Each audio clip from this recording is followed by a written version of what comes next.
Go ahead. Why, hello. My name is Stephanie Copeland, and I teach 5th grade reading at Rise Academy. Today I'm going to show you how I go about writing a CFS for my reading lessons. Tomorrow in class, we're going to read a story called Thank You Ma'am by Langston Hughes. It's a jazzy little tale about a boy who tries to steal a woman's purse so he can buy sneakers for himself. And instead of calling the cops or beating the kid up, the woman actually takes the boy home, washes his face, feeds him, and actually in the end gives him the $10 so he can buy his sneakers. It's a really great story that you can use to teach the skill really well of how characters feel.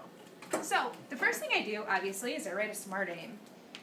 The aim for the story, Thank You Ma'am, that I'm teaching tomorrow is identify how a character feels about another character using textual evidence. In class, I'm actually going to model for them how a good reader figures out how the woman feels about the boy. And I'm going to show them and walk them through that process. Then I'm going to expect them to transfer what I taught and actually do it with the boy, how the boy feels about the woman. In order to write my CFS, I always use a lot of resources. You obviously have to have the text or whatever resources that you're using in class. And I always use Notice a Note by Kylie and Beers, which is an excellent text about close reading and the Common Core standards.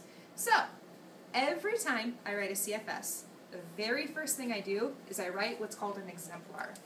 So I think, in an ideal world, what would the kids' actual product look like if they totally killed, like totally mastered this objective? So this is one way that I think kids could prove to me that they got it, they mastered today's aim. They could tell me that the character was feeling scared. I would love if they could identify that in the beginning of the story, the boy is really, really afraid of the woman, and he's very scared.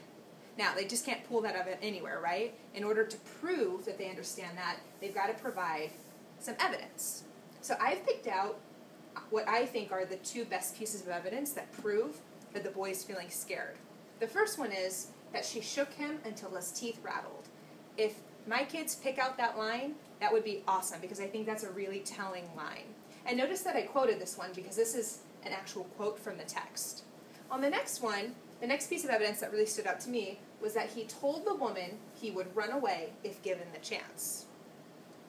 This part I actually paraphrased. I took about 3 paragraphs and I paraphrased it into my own words. But I think both of these pieces of evidence really prove that the boy was feeling scared. So if they could pick out this evidence and tag it with scared, I would feel great about today's lesson.